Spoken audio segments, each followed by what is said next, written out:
Bonjour, donc je me présente, je suis Richard Mathis, je suis gynécologue obstétricien. Je travaille à la maternité de l'hôpital d'Armentières dans le nord de la France et je suis vice-président de l'association Gynécologie sans frontières.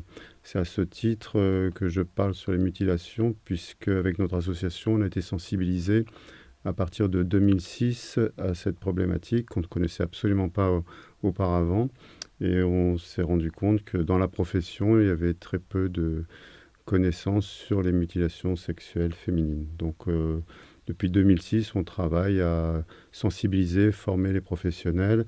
Et c'est avec ce type de documents, de diaporamas, que l'on fait les interventions, aussi bien chez les professionnels en exercice que chez les étudiants en médecine, étudiants sages-femmes, étudiants puéricultrices, travailleurs sociaux. Enfin, on essaye d'informer, de sensibiliser le maximum de professionnels agissant dans le secteur de la santé et de l'action sociale. Donc les mutilations sexuelles féminines, c'est un phénomène qui existe depuis la nuit des temps, depuis plusieurs millénaires, qui consiste en l'ablation partielle ou totale des organes génitaux externes de la femme. Généralement, c'est réalisé sur des fillettes de 5 à 12, 14 ans. C'est une pratique qui est néfaste, pratique traditionnelle néfaste, dangereuse, voire mortelle, qui peut s'accompagner évidemment de nombreuses douleurs et de maux qui peuvent émailler tout le parcours de la vie de la femme. C'est une atteinte aux droits fondamentaux de la femme. C'est pratiqué actuellement surtout dans certaines régions du monde, en Afrique subsaharienne et en Asie. Et c'est une pratique qui est interdite à peu près partout dans le monde, mais qui est encore malheureusement très souvent pratiquée. Donc, quel est le problème de ces mutilations sexuelles féminines? Pourquoi on s'occupe de ce problème? Alors, mutilation sexuelle féminine, ça a une importance, puisque chaque mot est important, chaque terme. Mutilation, ça veut dire ablation ou détérioration d'une partie, d'un organe, complète ou partielle, mais c'est une détérioration qui peut être accidentelle ou volontaire, mais qui n'a aucune raison médicale. Donc il n'y a pas d'indication médicale à détruire une partie du corps. Sexuel, ça signifie que c'est situé au niveau mais pas simplement au sens anatomique, mais déjà au sens anatomique, mais aussi au sens psychosensoriel, symbolique, et c'est une atteinte, une détérioration de la sexualité, pas uniquement de l'organe sexuel, mais aussi de la sexualité féminine, donc une altération ou détérioration de la fonction sexuelle féminine au sens anatomique, psychosensoriel, symbolique, et par là, donc c'est une atteinte aux droits des femmes. Alors chaque terme est important et on entend aussi le terme mutilation génitale féminine qui est plutôt repris par les anglo-saxons. On préfère mutilation sexuelle puisque c'est plus précis. Mutilation génitale, ça comprend aussi les organes génitaux internes tels que les ovaires, les trompes. Donc afin d'être plus précis, on a préféré ce terme mutilation sexuelle féminine. Alors souvent, on nous parle de la circoncision masculine. Est-ce que c'est une mutilation sexuelle masculine? Alors, l'apostectomie, c'est le terme savant médical pour dire que l'on pratique l'ablation du prépuce, c'est-à-dire d'une partie de peau qui recouvre le gland du pénis. C'est une intervention chirurgicale qui a une indication médicale qui est le phimosis, c'est-à-dire une sténose du prépuce. Donc ça s'appelle la postectomie. La circoncision, c'est exactement la même chose en pratique. On retire la même partie du corps, mais là, il n'y a pas d'indication médicale, il n'y a pas de phimosis. Et donc, c'est pour des motivations culturelles, cultuelles, traditionnelles. Mais donc, ça n'est pas d'indication médicale. Et en ce sens, c'est une mutilation.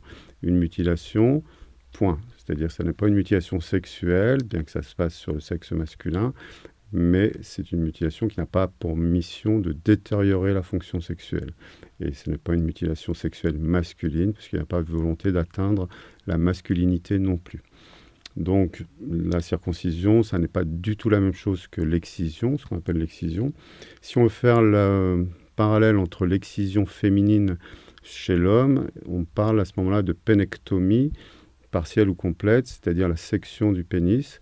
Donc là, effectivement, c'est une mutilation s'il n'y a pas d'indication. Sexuelle, parce qu'il y a bien entendu une altération de la fonction sexuelle, mais masculine, parce qu'il y a une altération de la masculinité. D'ailleurs, on appelle ça l'émasculation.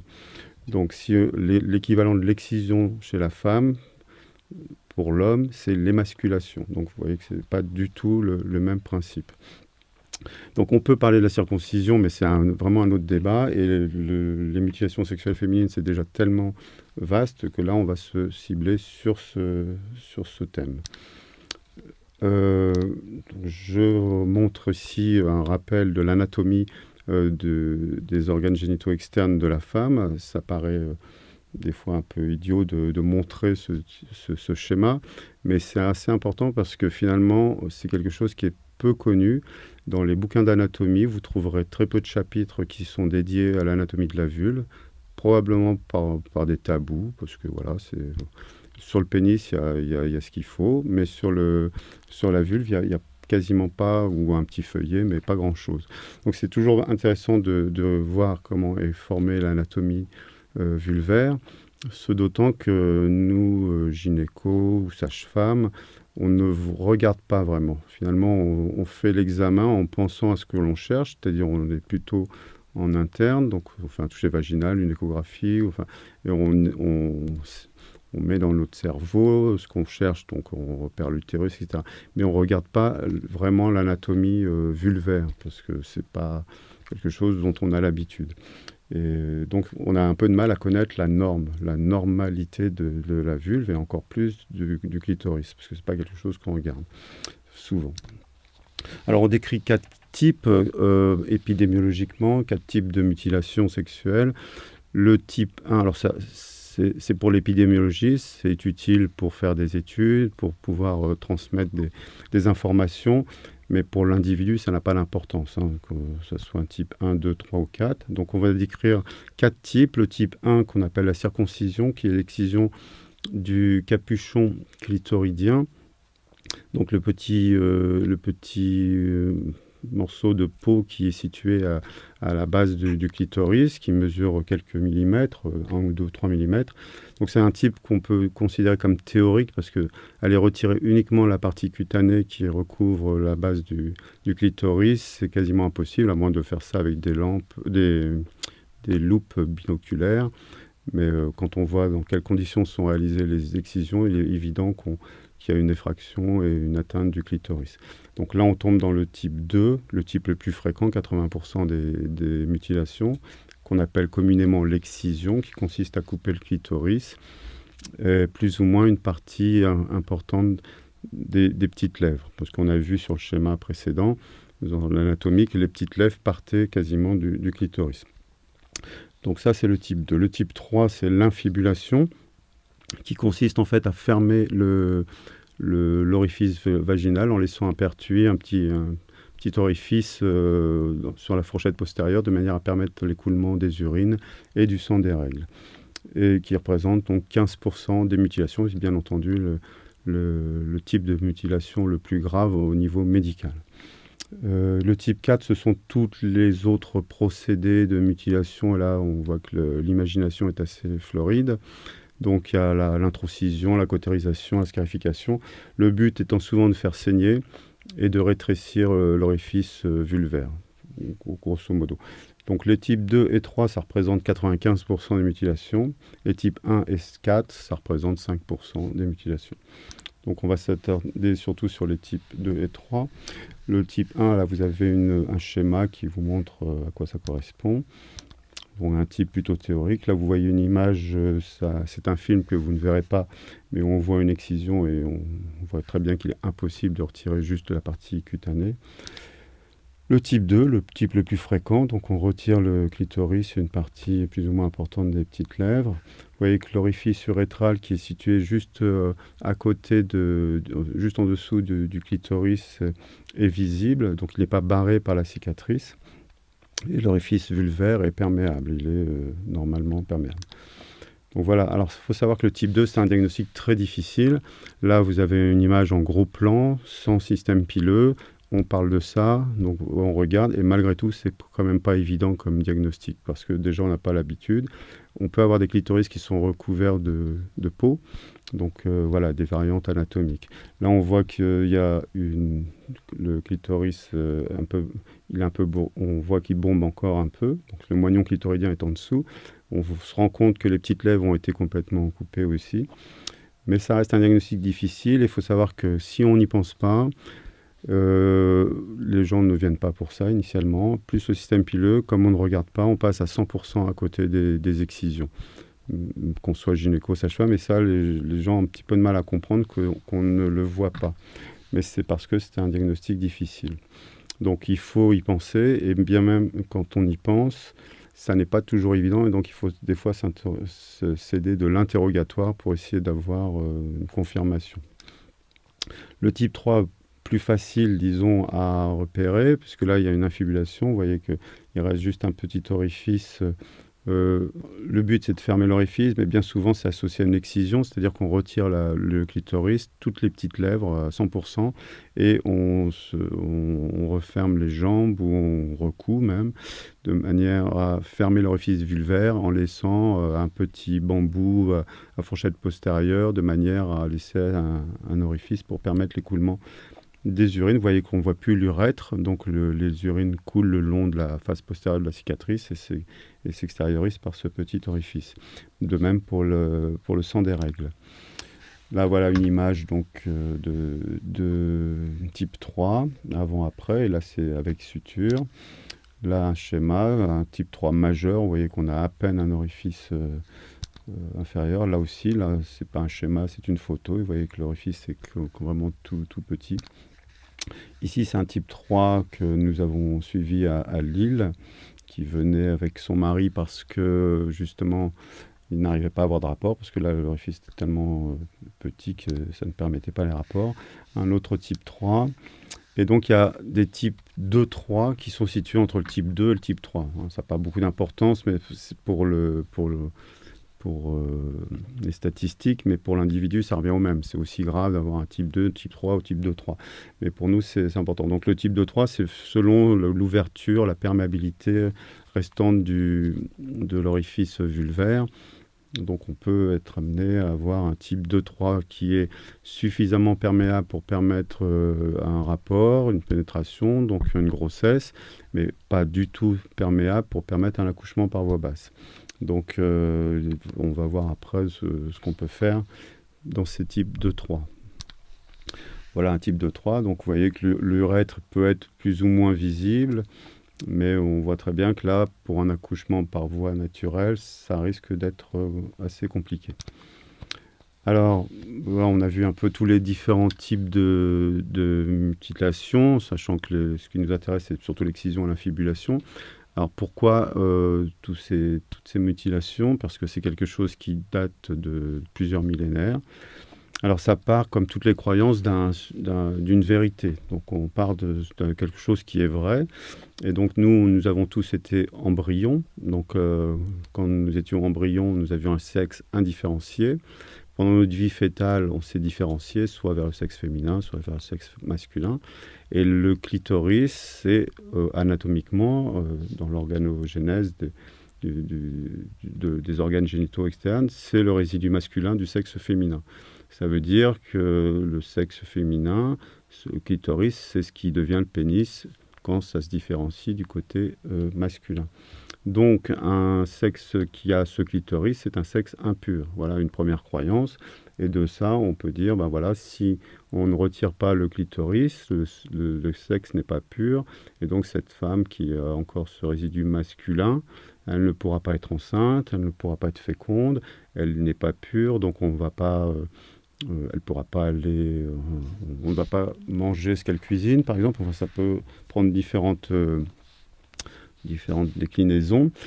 Si l'homme qui a un rapport avec une femme non excisée, si son pénis touche le clitoris, donc le pénis de la femme, entre guillemets, ben voilà, il risque de devenir impuissant. Si l'enfant qui vient accoucher, au moment de passer dans la filière génitale, sa tête ou son corps touche le clitoris de sa mère, et en plus, si c'est un garçon, eh ben voilà, il risque d'être maudit, il risque de mourir. Alors, dans des pays où la mortalité périnatale est importante, on peut vite dire, ben voilà, s'il est mort, c'est parce que vous n'avez pas été excisé. Bon, maintenant, si elle est excisée et qu'il meurt, on trouvera d'autres raisons.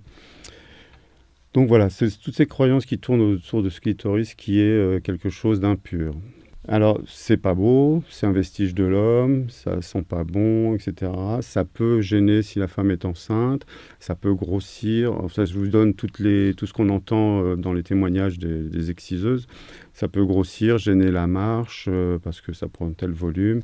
Donc voilà, il y a un tas de croyances qui font qu'il faut retirer ça pour le bien de la jeune fille. C'est important de bien connaître ça. Faut pas employer les termes de barbarie, de choses comme ça, même si c'est violent pour nous de voir une scène d'excision. C'est pas fait dans le but de faire mal à la jeune fille, c'est pour son bien, par des croyances qui sont malheureusement pas bonnes. On peut aussi déterminer deux motivations assez importantes. Le rite initiatique de passage, donc une jeune fille, pour qu'elle soit prête à être mariée, qu'elle devienne jeune femme, donc passer de l'état de jeune fille à jeune femme, il faut qu'elle soit excisée pour que son sexe soit pur et pour qu'elle soit féconde. Donc ça, c'est le rite initiatique de passage. Et les jeunes filles non excisées, comme par exemple dans le témoignage de Koumba Touré, qui était l'ancienne présidente du GAMS, elle disait qu'elle ne pouvait pas aller avec toutes ses copines excisées parce qu'elle n'était pas excisée. Donc elle ne pouvait pas aller se baigner avec elles dans les mêmes bassins. Elle ne pouvait pas cuisiner parce que personne ne mangeait ce qu'elle cuisinait.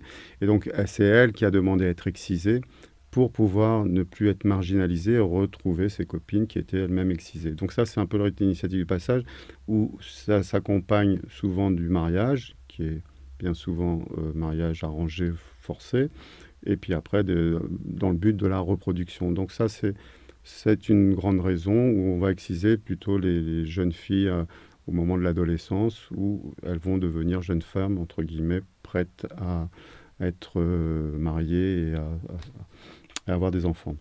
Ça, c'est le rite initiatique du passage, on peut l'appeler comme on veut, mais je trouve que c'est assez parlant.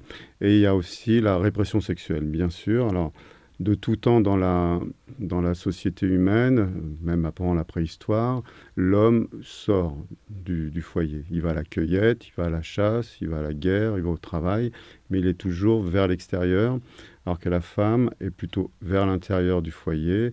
Elle s'occupe des enfants et elle s'occupe du foyer. Donc c'est un peu comme ça le schéma humain depuis tout le temps. Et comme l'homme s'absente, afin que la femme ne soit pas soumise à la tentation, sachant que le clitoris est un organe qui n'a aucune fonction, si ce n'est que la fonction de plaisir. Enfin, on ne connaît pas d'autres fonctions particulières, métaboliques ou autres.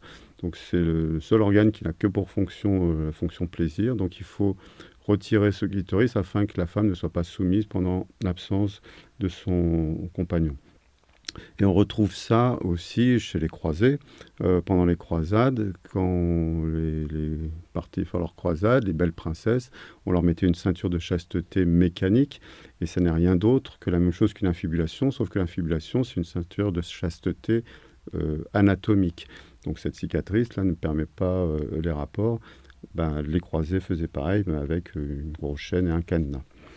Donc ça, c'est la répression sexuelle, et on a coutume de dire que l'excision ou les mutilations sexuelles, c'est une pratique de femmes, faite par les femmes, parce que vous verrez aucun homme sur une scène d'excision, sur les femmes, pour les hommes. Donc une pratique de femmes faite par les femmes sur les femmes, pour les hommes, dans le sens que c'est pour le plaisir des hommes et pour la répression sexuelle, et aussi des fois pour rétrécir l'orifice vulvaire.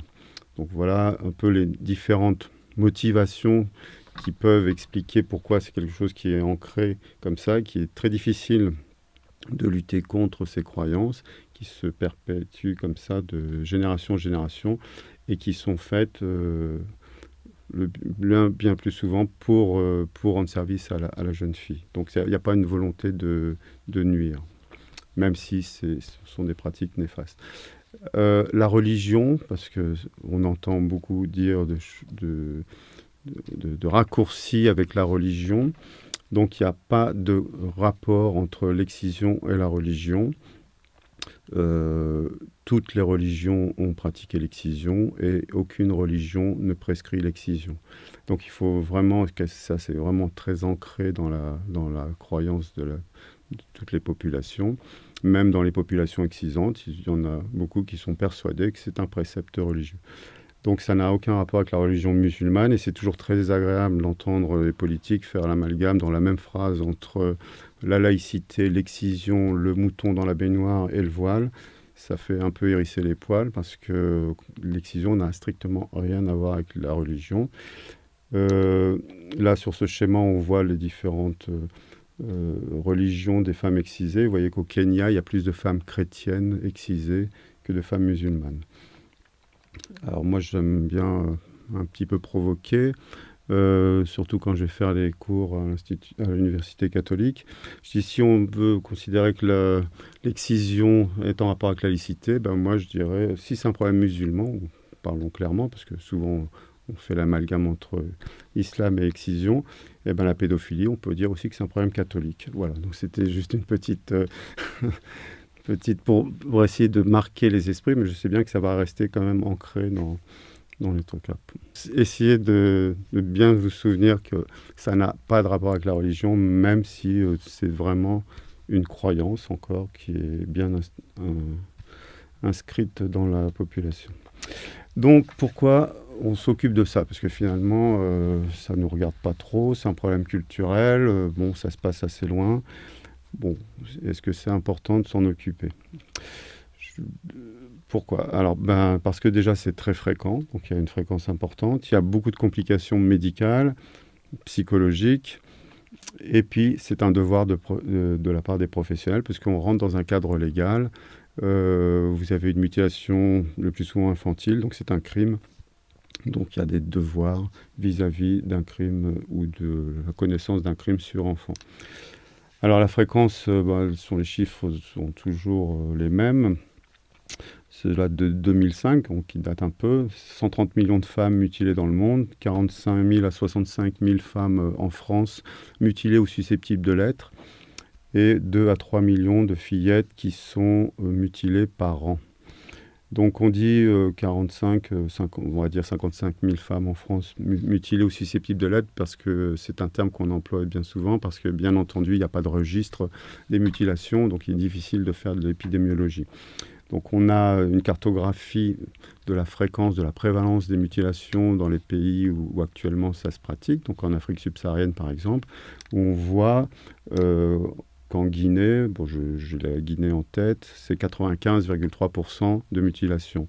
Donc si on a 100 femmes guinéennes en France, à Lille par exemple, on estime, c'est pour ça que mutilées ou susceptibles de l'être, qu'il y a 95 femmes qui sont peut-être déjà mutilées ou susceptibles de l'être. Donc c'est comme ça qu'on fait un peu les épidémiologies par extrapolation. Il y a une étude entre 2007 et 2009 qui a été menée par l'Institut national des études démographiques et qui confirme grosso modo cette prévalence. Donc parce qu'on pouvait nous dire oui, vous êtes là un peu militant, en train de dire qu'il y en a beaucoup, finalement on n'en voit pas tant que ça, parce que je vous rappelle que le diagnostic n'est pas facile, donc si on n'y pense pas, on passe à côté. Donc on pouvait avoir ce discours qui nous était opposé. Moi, ça fait 25 ans que je travaille, j'en ai jamais vu. Ben oui, parce que on les cherche pas, on les voit pas. Donc il y en a environ 55 000 en France, peu importe finalement le chiffre, c'est déjà beaucoup, trop. Et il y a quelques régions qui sont un peu plus denses. Donc on en a établi 9 en France. Je ne les ai pas toutes en tête. Bon, il y a bien sûr l'Île-de-France, PACA, nous dans le Nord aussi. Donc voilà, il y a environ 9 régions. Alors, c'est fréquent et il y a beaucoup de complications. Donc quand on voit les scènes d'excision, on se doute bien qu'il y a les complications immédiates comme la douleur.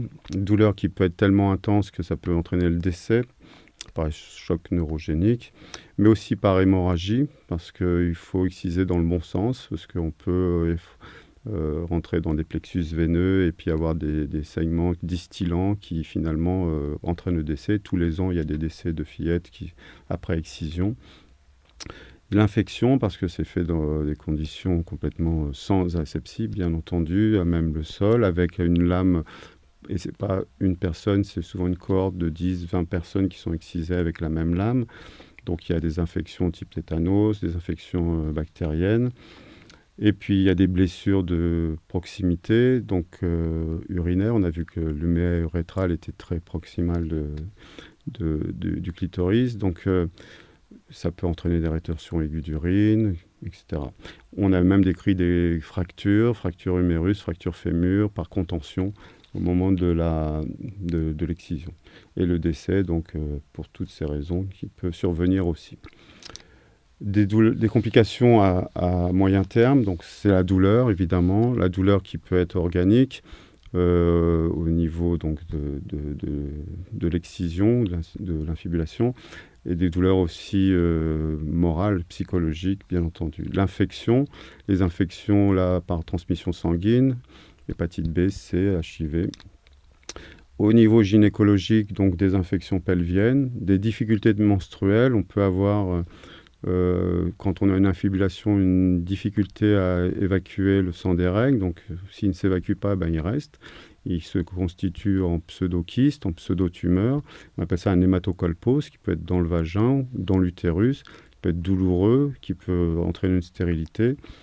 Donc tout ça, ce sont des complications gynécologiques. Bien entendu, donc on peut avoir une stérilité purement balistique, parce qu'on ne peut pas avoir de rapport, une stérilité par infection, voilà. Et puis des troubles pendant les rapports sexuels, ce qu'on appelle la dyspareunie aussi. Des complications urogynéco-sociales, donc là on a dans une espèce d'aberration où par exemple quand on voit la jeune fille adolescente qui demande à être excisée pour ne plus être marginalisée, en complication, elle peut faire une fistule. Donc une fistule, les fistules, c'est aussi un des fléaux des pays en voie de développement, dû à une mauvaise prise en charge du travail obstétrical qui est trop long. Donc, ce sont des communications qui s'effectuent entre la vessie et le vagin, ou le rectum et le vagin. Donc les femmes fistuleuses, on les appelle comme ça, elles ont en permanence de l'urine qui coule. Donc elles sont donc marginalisées, sorties du village, on les appelle les femmes de l'arrière-cour, on les met à distance parce que ça sent mauvais, etc., etc. Donc pour ne plus être marginalisé, on peut demander l'excision, et puis en étant excisé, on peut avoir comme complication une fistule qui va nous remarginaliser dans l'autre sens. Donc les cystites chroniques, l'incontinence urinaire, etc. Bon. Au niveau sexuel, on peut avoir des rapports douloureux, des rapports impossibles ou incomplets, des troubles de la libido, de difficultés à éprouver du plaisir, une absence de désir sexuel, et là, il faut faire très attention, ça n'est pas systématique et c'est très désagréable. En tout cas, ce sont les associations qui nous le rapportent, de s'entendre dire quand on est excisé par quelqu'un qui ne l'est pas, « Ah oui, je sais, déjà, on ne sait pas, vous ne devez pas avoir de plaisir ». Alors, il y a beaucoup de femmes qui ont des clitoris et qui n'ont pas de plaisir. Il y a des femmes qui n'ont pas de clitoris et qui ont du plaisir. Donc, ce n'est pas parce que le clitoris n'est pas égal forcément au plaisir, l'absence égale l'absence de plaisir. Donc, en tout cas, c'est très mal vécu de s'entendre dire ça par quelqu'un qui n'est pas excisé. Donc, il faut mieux laisser parler les patientes. Et une fois que le contact est établi, c'est à elle de dire ce qu'elle ressent et ce qu'elle a envie de vous dire, et pas à nous de dire ce qu'on a appris dans les cours. Donc, il a bien entendu, et là c'est peut-être la complication la plus importante, ce sont les complications d'ordre psychologique, avec la douleur psychologique. Des patientes qui ont le souvenir, il y en a d'autres qui ont l'amnésie post-traumatique, donc qui ne se souviennent pas. Donc là, il faut faire attention aussi quand on commence à avoir des sujets. Des fois, les patientes excisées ne savent pas qu'elles ont été excisées. Après, il y a l'anxiété, il y a le stress post-traumatique, parce que c'est tellement violent qu'on est dans des phénomènes psychologiques. Alors moi, je ne suis pas psychologue, mais j'en ai entendu parler, d'états de stress post-traumatique, comme les gens qui ont subi un attentat, qui ont un tel stress, qui traînent ça après pendant plusieurs années. Donc c'est quelque chose, la partie psychologique est primordiale, c'est vraiment la première grosse complication, même si la personne n'a pas le souvenir, parce que ça reste dans le disque dur. Et voilà, c'est quelque chose qu'il faut toujours prendre en charge quand on prend en charge les femmes victimes de violences, c'est ne pas faire sans approche psychologique. Complications obstétricales, donc on a vu que ça donnait une cicatrice, l'excision, qui peut plus ou moins gêner l'accouchement. Donc quand c'est une excision de type 2 seule, normalement on peut accoucher. Donc on a un périnée cicatriciel antérieur qui peut se déchirer, donc on peut avoir des déchirures périnéales. Si on a un type 2-3 ou un type 3, on peut avoir des difficultés à accoucher ou même l'impossibilité à accoucher, donc des dystocies qui entraînent des souffrances fœtales, mort fœtale, voire mort maternelle si on ne fait pas de césarienne et que l'enfant ne peut pas sortir. Parce qu'au bout d'un moment, l'utérus, à force de se contracter, va finir par se rompre et on peut avoir une mort maternelle. Donc ces complications obstétricales sont surtout au moment de l'accouchement. Pendant la grossesse, il ne se passe pas grand-chose comme complication, enfin il ne se passe rien même par rapport à l'excision, mais c'est vraiment au niveau de l'accouchement qu'on va pouvoir avoir des problèmes. Et donc c'est dans ce sens que gynéco, sage-femme doivent être vraiment attentifs à repérer les femmes qui ont ce type de complications, parce que c'est un facteur de risque de l'accouchement. Il y a un cadre de loi. Donc c'est un crime, le plus souvent, donc sur mineurs, donc mutilation sur enfants. Donc ça rentre dans un cadre de loi pénale avec des sanctions. Donc je vous laisse lire les articles. Ce qui est intéressant, c'est de savoir que depuis avril 2006, la loi française s'applique même lorsque le crime a été commis en dehors de France, même si la patiente n'est pas française. C'est-à-dire qu'il faut dire aux populations excisantes. Maintenant, ils savent qu'il y a eu quelques procès on ne peut pas le faire en France où on risque d'être emprisonné. Donc c'est à l'occasion d'un retour au pays, pendant les vacances, qu'on peut faire exciser la fillette.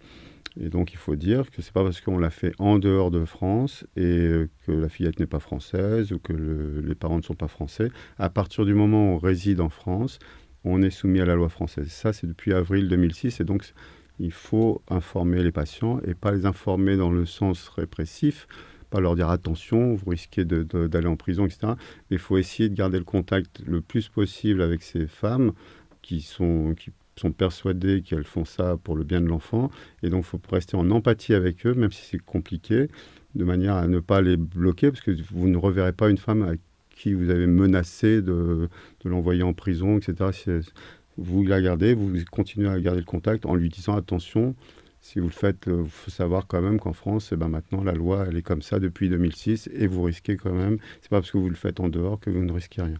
Mais en restant dans le côté empathique, il ne faut pas être dans le côté répressif. Sinon, vous n'allez plus la voir, la patiente. Et le but, c'est d'éviter que sa fillette soit excisée. C'est quand même l'objectif à ne pas oublier. Donc, on a un cadre de loi, c'est crime sur enfant. Moi, je ne suis pas non plus juriste, je ne suis pas grand-chose finalement, je suis gynéco.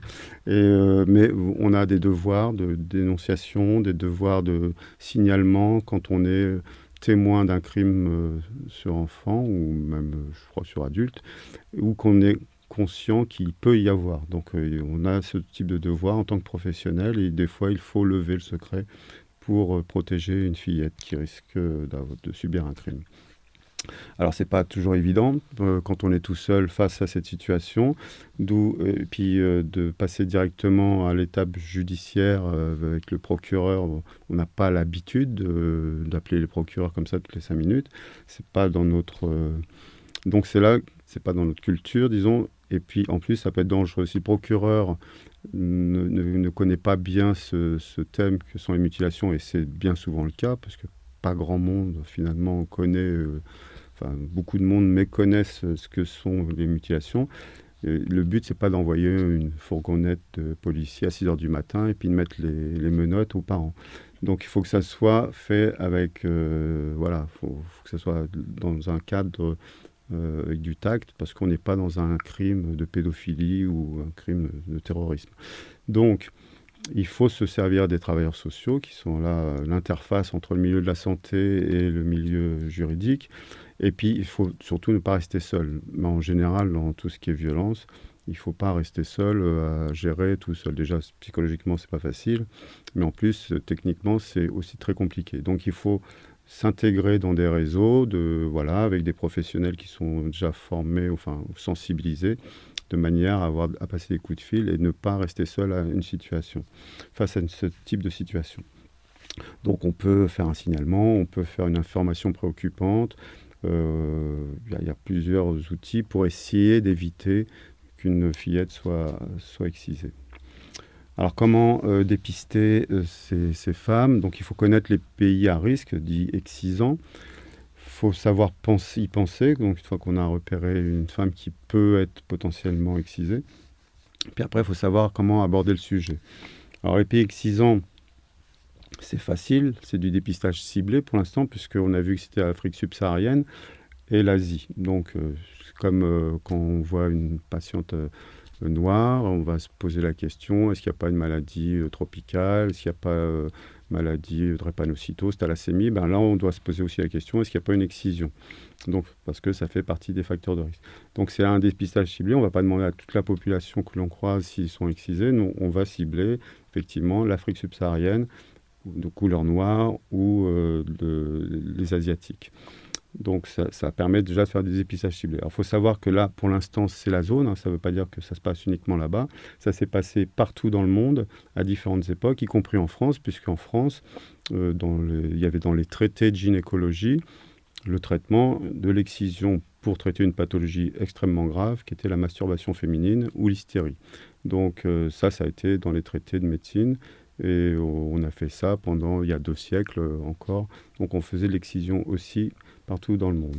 Donc là, actuellement, c'est Afrique subsaharienne et Asie. Bon, donc, à la limite, ça nous aide pour le dépistage ciblé des patientes, parce qu'on arrive à voir par la couleur d'où on peut se poser la question, et comme pour les autres pathologies dites tropicales. Alors, comment aborder la question? Parce qu'on a vu que le diagnostic n'est pas toujours facile, et des fois, donc on ne peut pas trancher. En plus, il y a un système pileux. Bon, c'est pas si évident que ça. Et puis, on n'a pas l'habitude, je vous dis, de voir l'anatomie normale. Donc, il faut aborder le sujet. Alors, il n'y a pas de règles, de protocole. C'est à vous de poser la question de façon anodine. Donc, en général, la patiente n'est pas venue pour ça. Donc, il faut faire la consultation pour laquelle elle est venue. Donc, il ne faut pas tout de suite sauter sur ce sujet. On fait tout ce qui doit être fait. Bon, par exemple, on voit une patiente en postnatal, et puis je sais que on me l'a envoyé parce qu'il y a un doute sur l'excision. Je fais la consultation postnatale, et à la fin, j'aborde le sujet en parlant comme ça de choses et d'autres. Et puis je dis, oui, je m'intéresse à cette problématique, mais je ne me souviens plus si le pays de lequel vous êtes originaire pratique. En fait, je m'en fous complètement de la question, mais je regarde son visage. Et le fait d'aborder la question, bien souvent, ça s'éclaire en disant, tiens, enfin, on m'en parle. Parce que la première que j'ai vue, qui j'ai abordé la question, elle avait déjà accouché 4 fois. Donc, elle imagine que pendant 4 fois 8 heures, elle était face à des professionnels qui voyaient et qui ne disaient rien. Donc, si nous, on ne dit rien, enfin, si elle a l'impression qu'on ne dit rien, elle ne va pas aller le raconter au cardiologue ou à sa voisine ou à la boulangère. Donc, nous, on a un rôle privilégié en tant que spécialiste de la santé femme de pouvoir ouvrir ce dialogue. Parce que si nous, on ne dit rien, personne d'autre pourra dire quelque chose. Donc, il faut qu'on aborde. Elle veut en parler, vous la laissez parler. Et c'est surtout pas sortir votre cours, mais la laisser parler. Alors, il faut avoir le temps. C'est sûr que ça veut prendre un petit peu de temps. Donc, si on n'a pas le temps, c'est tout à fait possible. On est aux urgences, à 3 heures du matin. Et ça ne sert à rien. Il n'y a pas d'urgence à ouvrir le dialogue pour 5 minutes. Donc, on met dans un coin, on note. On ne dit pas ça va être l'autre qui va voir, puis c'est bon. Non, on note et on en parle. On fait revenir la patiente, où là, on va avoir un peu plus de temps pour pouvoir l'écouter. Donc, après, si elle ne veut pas parler, donc, on n'est pas là pour lui faire avouer qu'elle était excisée.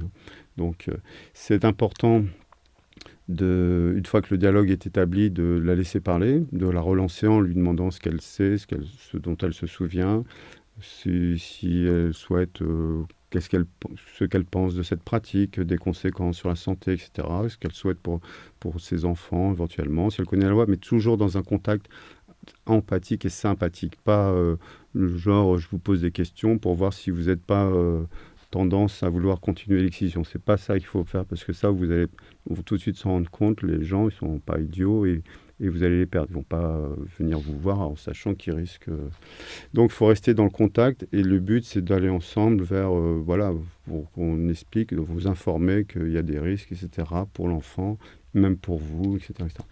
Voilà, donc aborder le sujet, alors sachant que j'ai parlé de motivation tout à l'heure, on a dit répression sexuelle et rite initiatique du passage. Mais depuis pas mal de temps, des enfants sont excisés en étant nourrissons, en tout cas avant l'âge de 3 ans. Donc là, il n'y a pas de sens, parce que ce n'est pas un rite initiatique de passage à l'état de jeune fille pour la reproduction, à 3 ans ou à 6 mois de vie, et ce n'est pas non plus la répression sexuelle. Donc il n'y a plus de sens. Donc c'est probablement parce que c'est plus facile chez un enfant de bas âge de faire l'excision, probablement qu'on croit à tort que c'est moins douloureux, mais en tout cas c'est plus facile, et voilà. Donc toujours est-il qu'il y a maintenant pas mal de personnes qui ont été excisées qui n'ont pas le souvenir, parce que vous n'avez aucun souvenir, ou très peu, ou enfin infime, de ce qui s'est passé avant l'âge de vos 3 ans.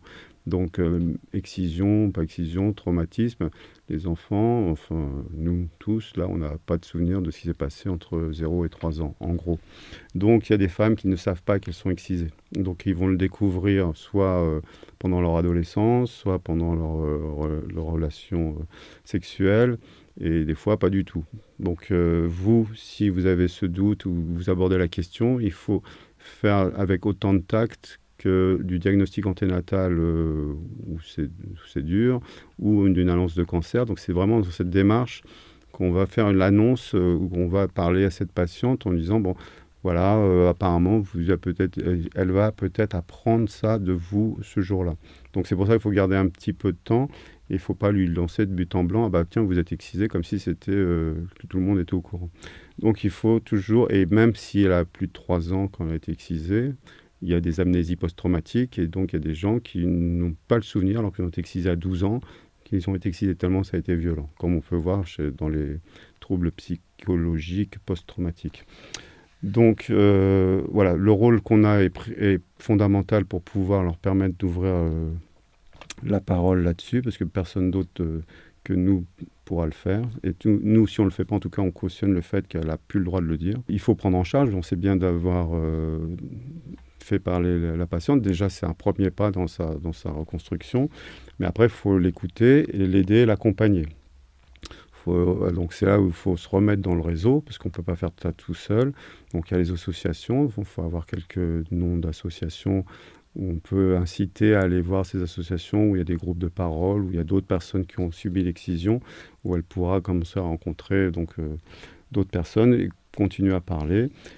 Traiter la souffrance, qui est psychologique avant tout, donc c'est vraiment s'entourer d'une part de personnes qui sont soit des psychologues, soit des attitrés psychologues. Donc les sages-femmes qui sont orientées vers la psychologie sont très bien aussi. Il ne faut pas être forcément psychologue diplômé d'État, mais d'avoir cette capacité à avoir une formation, disons, en psychologie.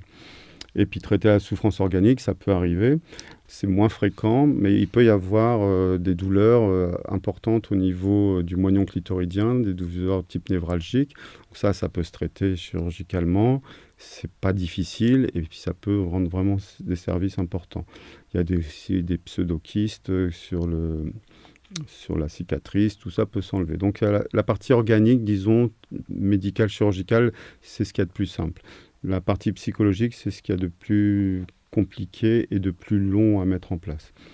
On peut aller jusqu'à la réparation du clitoris. Alors la réparation du clitoris, c'est quelque chose qu'il faut savoir faire, parce que ça peut être de demander, mais ce n'est pas quelque chose qu'il faut inciter à faire. Donc, si la patiente, dans son cheminement, souhaite aller jusqu'à la reconstruction du clitoris, c'est une possibilité qu'on doit pouvoir lui offrir. Mais ça doit être pris en charge psychologiquement, bien de façon avant, pendant et après. Alors quand une femme vient pour une réparation, souvent elle vient, il faut le faire rapidement. C'est-à-dire qu'elle arrive, c'est un peu comme la chirurgie esthétique. Les gens, ils réfléchissent ça dans leur coin, ils mûrissent ça, puis ils n'ont pas tellement envie de le dire à tout le monde. Donc on est un peu dans la même situation, là c'est l'excision, donc on n'a pas non plus tellement envie de le dire à l'entourage. Bref, il y a un peu de tabou autour de tout ça. Et une fois que la décision est prise, elle vient, elle demande, oui, il faudrait me faire de la reconstruction, j'ai appris que vous le faisiez, mais il faudrait aller assez vite. Bon. Alors on leur dit, on peut le faire, il n'y a pas de souci, aucune raison de l'interdire de faire la réparation. Mais le deal, c'est qu'il y ait une prise en charge psychologique. Parce que ce qui va être le plus compliqué, c'est la violence, la douleur psychologique. Parce qu'on revient sur le lieu du crime. Le fait de rouvrir la cicatrice, tout ça, ça va être très dur. Organiquement un peu, mais psychologiquement vraiment très dur. Donc il faut que vous veilliez avec la psychologue. Et c'est la psychologue qui va nous dire, avec vous, au bout d'un certain temps, si oui ou non, ça vaut le coup de faire la réparation. Parce qu'il ne faut pas non plus en attendre, ce n'est pas un miracle. Donc on fait réapparaître le clitoris, c'est du vrai clitoris, c'est pas un lambeau qu'on met à la place. Donc c'est vraiment le moignon clitoridien qui est sous la cicatrice qu'on fait réapparaître, donc avec toute sa fonction. Mais c'est pas parce qu'on fait réapparaître le clitoris que tout redevient comme si il s'était rien passé. Donc il faut se réapproprier l'organe. Donc je dis souvent aux patients, si on coupe la main, le moignon, voilà, comme ça, vous avez tendance à le cacher, à l'éviter. Il y a un déni de la partie qui a été mutilée. Donc c'est très rare de voir quelqu'un qui regarde pendant des heures son moignon, ou alors il a une pathologie psychiatrique en général. Mais quand on a une mutilation sexuelle, donc c'est moins flagrant, ce déni, mais il y a un déni de la zone mutilée. Donc, le fait de faire apparaître le clitoris, ça ne va pas faire comme si tout était redevenu normal. Il faut se réapproprier l'organe, il faut réapprendre à ne plus être stressé à l'idée d'aller par là, de le toucher, etc. Et ça, c'est un boulot des sexos et des psychologues de faire se réapproprier l'organe. Et c'est pas l'organe qui crée la fonction, mais c'est le fait de se le réapproprier qui va faire que la fonction revient ou non. Plus la prise en charge psychologique sera longue, plus les résultats sont au niveau de la fonction clitoridienne, de plaisir, sont meilleurs. Donc ça, faut bien leur dire. Et il y a des femmes qui, après une démarche initiale de réparation pour la fonction, après avoir discuté longuement, vu que finalement ça n'allait pas apporter beaucoup de choses, reviennent sur leur décision, ne veulent plus être réparées. Mais elles continuent leur reconstruction psychologique par ces groupes de parole, etc. Donc ça, le but, nous, c'est que la patiente aille mieux et pas de la réparer à tout prix. Il y a d'autres actions donc, sur les certificats où là, c'est mieux d'être dans une structure un peu habilitée, entre guillemets, au niveau administratif. Et c'est là où le réseau aussi est important, c'est qu'il faut être connu. Donc nous, dans le Nord, on a fait ce qu'on appelle on a appelé ça le CRMSF, parce qu'il fallait lui donner un nom, Centre régional de prise en charge des mutilations sexuelles féminines. Et donc, on est amené à voir des patientes qui sont en demande de droit d'asile ou de droit... voilà, qui ne sont pas de la région. Et donc, on peut avoir des demandes de certificats d'excision parce que ça va entrer dans leur dossier administratif. Donc là, c'est mieux que ça soit fait dans un centre un peu, disons, reconnu. Parce qu'on fait un certificat très factuel. Alors, des fois, les gens sont un petit peu déçus parce qu'on n'a pas mis tout ce qu'ils avaient dit, mais on est très factuel parce que les juges n'aiment pas les certificats trop détaillés ou trop militants. C'est contre-productif. Donc, on fait des certificats très factuel, et puis ça peut rentrer en dossier. Alors, j'avais l'impression que ça n'était pas d'une grande utilité, et j'ai eu la joie d'apprendre il y a 3 semaines que ça avait permis quand même d'accéder aux démarches d'asile pour une patiente, le fait d'avoir fait un certificat d'excision. Il y a un certificat aussi de non-excision. Là, il y a 2 cas de figure. Soit on est dans cette démarche administrative d'une femme excisée qui a un enfant non excisé, qui risque d'être renvoyée dans son pays. Donc on fait un certificat d'excision pour la femme pour dire qu'elle a subi des violences dans son pays. Et on fait un certificat de non-excision pour la fillette en disant que si elle rentre en Guinée, par exemple, elle a 95,3 risques et pas chance d'avoir une mutilation en rentrant en Guinée. Et normalement, la France est censée protéger les enfants. Donc ça peut influencer et ne pas permettre de renvoyer la mère et l'enfant dans le pays excisant. Donc ça, c'est aussi un certificat de non-excision un peu, disons, administratif, donc habilité.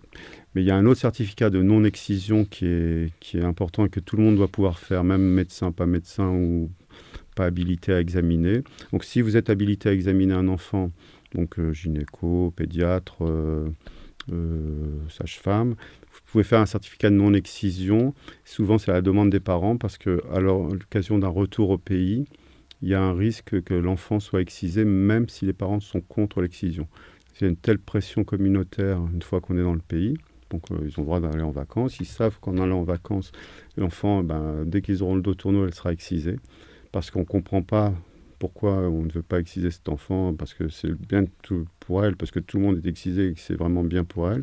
Donc le fait d'aller dans le pays, ils savent très bien, et ça va très vite. Et il y a des parents qui ont 2-3 filles excisées, malgré leur non-consentement, dès qu'ils ont le dos tourné. Donc le fait d'avoir un certificat de non-excision, ils peuvent le montrer à la communauté en disant, voilà, moi ma fille, elle a été examinée, j'ai un certificat, quand je retourne en France, elle va être réexaminée, et si elle est excisée, moi je pars en tôle. Et donc là, ça c'est quelque chose, enfin avec les associations, ils nous disent, ça a du poids, ça peut éviter à un enfant d'être excisé. Donc ce certificat de non-excision, ça peut être demandé de façon assez urgente. Et donc si on a la chance de pouvoir examiner l'enfant, il ne s'agit pas d'examiner en vrai, il suffit de dire, je regarde, et puis ok, je fais certificat de non-excision. Et ce d'autant que c'est pas évident encore plus de connaître l'anatomie vulvaire de l'enfant. Donc il ne s'agit pas de la traumatiser, de la regarder. Je demande juste qu'elle baisse, comme ça le slip, comme ça, hop, elle remonte, et moi ça me suffit. Je ne devrais peut-être pas le dire, mais c'est comme ça. Donc je fais certificat de non-excision, et surtout je dis, en revenant, cette jeune fille sera examinée, donc là, pour vérifier qu'elle n'est pas excisée. Et si on n'est pas médecin, ou voilà, si on n'a pas le droit d'examiner, si on est instituteur, parce qu'il faut penser aussi à former les enseignants qui peuvent voir une fillette qui part en vacances et qui revient prostrée. Donc s'ils sont formés, ils peuvent se dire attention, prévenir l'infirmière scolaire. Et un citoyen lambda peut faire une attestation. Ce qui compte, c'est d'avoir un papier marqué, voilà, cette fillette a priori non excisée. Je n'ai pas examiné, mais a priori. En tout cas, elle sera examinée par un professionnel à son retour. Et on met des tampons partout, etc., pour que la personne, les parents puissent dire, voyez, j'ai ce papier et moi je risque gros. Et ça, c'est important parce que c'est un moyen de sauver une fillette. Donc, il ne faut pas s'en priver. Et ça, il n'y a pas besoin de passer par le centre ou quoi que ce soit. N'importe qui doit pouvoir faire ce type d'attestation sans examiner. Dernière chose pour la conduite à tenir en cas obstétrical. Donc nous, quand on s'était intéressé à cette thématique en 2006, on a fait un colloque sur les mutilations. On n'y connaissait rien. Donc on a invité des gens qui avaient un peu d'expérience. Donc on a découvert le GAMS, etc. Et on avait invité un gynéco de la région parisienne qui avait eu quelques expériences de femmes dans son service, qui avait été excisée. Donc il pouvait nous faire un topo sur la conduite à tenir obstétricale en cas d'excision. Il a fait un topo qui est tout à fait correct, très académique, classique, comme on peut voir dans tous les colloques. Et donc la conclusion, c'était femme excisée égale épisio systématique et femme infibulée égale césarienne systématique. Tout le monde ronronnait comme ça en disant, bon oui, ça paraît assez logique. Quand il y a un médecin belge qui s'est levé, parce que les Belges sont très en avance, et il a quasiment insulté l'orateur en disant que c'est complètement débile de dire de telles inepties, parce que c'est la double peine. Cette femme a déjà été coupée, comme seule solution, on lui propose une deuxième coupure. Alors nous, ça nous a fait un petit électrochoc. On se dit effectivement, c'est complètement ridicule. Et on s'est dit, au contraire, il faut se servir de cet événement de la vie, qui est la grossesse et la maternité, qui est un événement hyper dense au niveau psychologique, pour essayer de trouver une normalité, enfin un retour vers un chemin de vie normal. Donc il faut tout faire pour que cette grossesse et l'accouchement, parce que la grossesse n'est pas tellement influencée, mais l'accouchement soit normal. Normal dans le sens comme la voisine qui n'est pas excisée.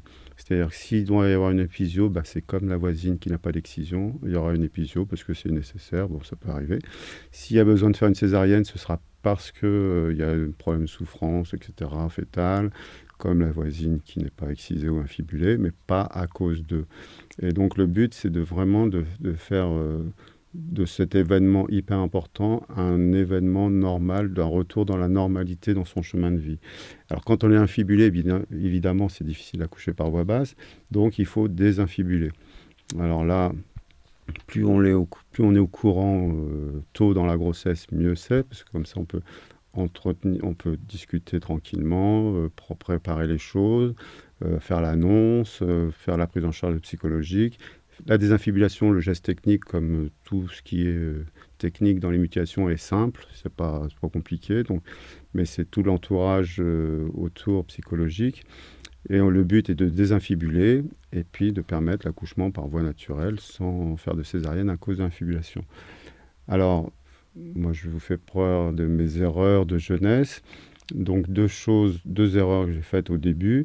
Première erreur, une femme qui était infibulée en type 2-3, qui était à 35 semaines.